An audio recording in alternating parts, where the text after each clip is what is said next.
Hey guys, Tyler here. Star Trek Discovery may be one of the more contentious installments in Star Trek, but the series' hero ship herself, the Crossfield-class USS Discovery, is one of the more visually striking Starfleet ships in canon. However, this video isn't about Discovery as a vessel per se, but about her journey across the galaxy throughout the show's 5-season run.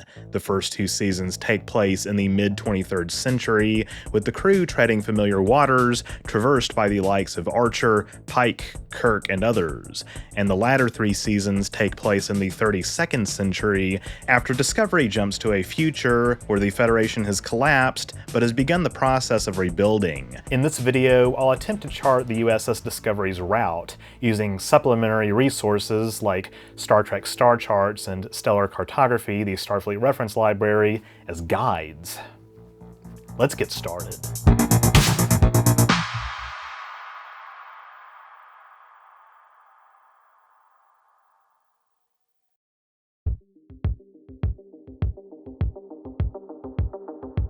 Funny enough, many locations in Discovery are mapped in Stellar Cartography's 4th edition, which, along with star charts, has served as the basis for many new canon maps throughout modern Star Trek. So while there will still be some guesswork, it should be pretty straightforward to map Discovery's trek across the Alpha and Beta quadrants using the spore drive.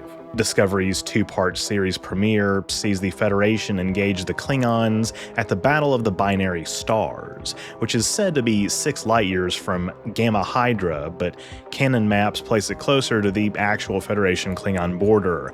Episode 3 sees Michael Burnham's transfer en route from Starbase 18 to Telin onto the USS Discovery, which responds in the subsequent episode to a distress call from the mining colony Corvan 2, which is attacked by the Klingons as well. After Admiral Katrina Cornwell meets with Cole of the House of Kor on Cancri 4, orbiting the real star system 81 Cancri, 66 light-years away, Discovery sends an away mission to Pavo to install a listening device, following which Captain Gabriel Lorca leads the crew into the Mirror Universe to participate in his rebellion against Emperor Philippa Georgiou. Upon returning to the Sol system in the Prime Universe, the crew finds that the Klingons have occupied large swaths of Federation territory, and the Federation is losing the war, prompting Starfleet Command to consider genocide on the inhabitants of the Klingon homeworld Kronos. Discovery maps the planet's subterranean caverns, but deployment and detonation of H-bombs is avoided, and the war concludes with the installation of a new Klingon Chancellor.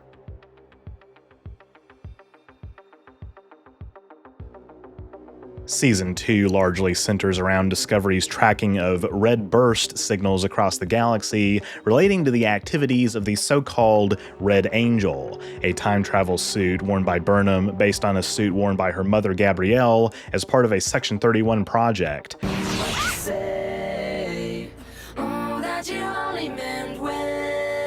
Gabrielle is currently engaged in a conflict with the Control AI, an evolution of a Section 31 threat assessment program that has gained sentience and threatens the galaxy.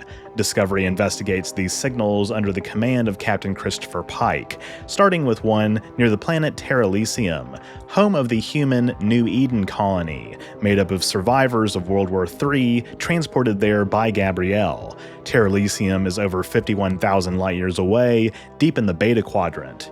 After jumping back to local space, Discovery tracks the departure of a shuttle believed to be helmed by Spock from Starbase 5, which non-canon sources suggest may be near Tellar. The next signal appears over Saru's homeworld Kaminar, whose location is also uncertain, though it's probably near Starbase 7, which Beta canon heavily suggests is not far from the Sol system, close to Vulcan, Andor, and the Romulan border. After Michael goes to Vulcan to finish tracking down Spock, the two travel to Talos 4 to perform a memory ritual and are picked up by Discovery, which had diverted midway en route to Starbase 11 as Talos is restricted from visitors. A raid of Section 31 headquarters by an away team is followed by Discovery's arrival at SOF 4, a Section 31 testing facility, to lure Gabrielle in hopes of more answers. SOF 4's location is also deeply uncertain, although I've chosen to place it vaguely near Romulan space since Gabrielle is taken in by the Qowat Milat after her final jump to the 32nd century. And after investigating a burst near the Klingon monastery planet Boreth, the season concludes with the final battle near the dilithium-rich planet Zahia, close to Cardassian and Talarian space. As Control is after data on Discovery that will allow it to take over the galaxy, Discovery thwarts this future by traveling through a wormhole into the 32nd century. While it would be interesting to depict the Federation's new borders in Discovery's far future, the truth is we don't know all of the systems that did or didn't leave the Federation after the burn. There are some blurry maps in certain episodes that show Emerald Chain territories, but for the remainder of this video, I'll simply depict locations visited by Discovery with the Black Starfield background. Discovery makes landfall, so to speak, in the 32nd century at the Colony. Protect the heart of the colony! An outpost populated mainly by Corydonites, which I've chosen to place near Corydon itself, though this is just a guess. After reuniting with Michael, who has spent a year as a courier with Cleveland Booker, Discovery checks in on Earth in Episode 3, only to find Earth has left the Federation. The ship then visits Trill to look for clues about the burn, the cataclysmic event that rendered warp travel impractical over 100 years prior and led to the collapse of the Federation. This visit yields the coordinates of Federation headquarters, which, based on in-universe maps, has been triangulated to a sector in the Alpha Quadrant not too far from Zenkethi space. One of Discovery's first assignments sees it dispatched to Vulcan, now named Ni'Var, after reintegration of the Romulans onto their old homeworld. After some reluctance, Ni'Var shares data on Project SB-19, an investigated alternate method of faster-than-light travel, before Discovery travels to Book's homeworld, Quajon, to rescue it from Emerald Chain leader Osira. Quajon's location is uncertain, though I've placed it just outside Federation space. The next episode sees Discovery jump to Danis 5, near the Gamma Quadrant border, where the Guardian of Forever has relocated. Here, Georgiou returns to the past to right some wrongs, though it's hard to say how much she's learned her lesson given her disposition in the Section 31 film. Ugh. Anyway, after returning to Federation HQ, Discovery ventures into the Varuba Nebula, the true source of the burn, which I've chosen to place somewhat near Kaminar given its exploration by the Kelpians in the 31st century, though once again, this is just a guess. And it is stated to be very large, meaning it could be fairly distant within the z-axis of the Milky Way's galactic disk. After retrieving the Kelpian Su'Kal from the unstable planet Theta Zeta in the nebula, Discovery intercepts Osira and her forces as they are en route to Federation HQ, overthrowing her and fracturing the Emerald Chain for good. Season 4 opens with an away mission on Alshane 4, orbiting the real star Alshane 44 light-years away. A ceremony at Federation HQ is interrupted by news of the destruction of Quajon by the Dark Matter Anomaly, or DMA, a mining device constructed by the Type 2 civilization Species 10C. The following episode sees Discovery depart for the nearby Rascot system in the DMA's path before it changes direction. After conferring with the Ni'Var Science Council about the DMA, Discovery rescues Akali prisoners on Radvek 5, a former Emerald Chain colony that I've chosen to place near Akali itself. A venture into a subspace rift created by the DMA precedes a vote at Federation HQ to make first contact with Species 10C, which prompts Book to pursue them first, along with Ryzian scientist Ruon Tarka, in an effort to destroy them out of revenge. Discovery intercepts the two on Parathia, near Klingon space, to plant a tracker on Isolinium obtained by Book and Tarka. Both parties find themselves near a rogue planet from which Book and Tarka plan to launch a dangerous plan that could endanger the galaxy.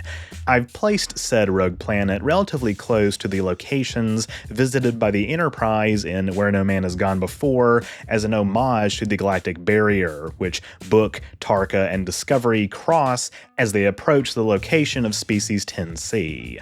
After reaching an understanding with 10C, who were regretful for their actions as they initially had not recognized the Milky Way species as sentient, they send Discovery through a wormhole to Earth as a final gesture of goodwill.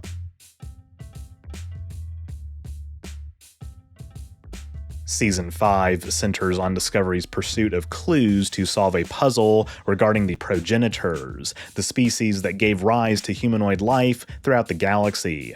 Their first stop from Federation HQ is to investigate a derelict Romulan vessel, which I've placed near former Romulan territory itself, after which they intercept the couriers Maul and Locke on Kumau, a neutral Alpha Quadrant world I've placed outside Federation space. Their next clue resides on the planet Lyrek in the Valine system, which had been used as a burial ground by the Promelians, though it's said to be in an outer sector of the Beta Quadrant, which I've placed here. The clue on Lyrek leads Discovery to Trill, after which they retrieve the long-lost ISS Enterprise from beyond a wormhole near Zenkethi space. They trace the next clue to Halimno, a pre-warp planet that had once been visited by the Denobulans, and which I placed near where canon maps place the Denobula system itself. Another clue lies inside an archive in the Badlands, after which Discovery finds a mysterious structure between two black holes that leads them to the progenitors. This encounter may take place near Breen's space, though it's hard to say, although upon thwarting the Breen's plans to seize the progenitors' technology and returning to our dimension, Discovery ends with the wedding between Saru and Navarre President Turina on Navarre. And then, in a flash forward, Michael escorts Discovery to coordinates presumably near Alcor to set up the events of Calypso.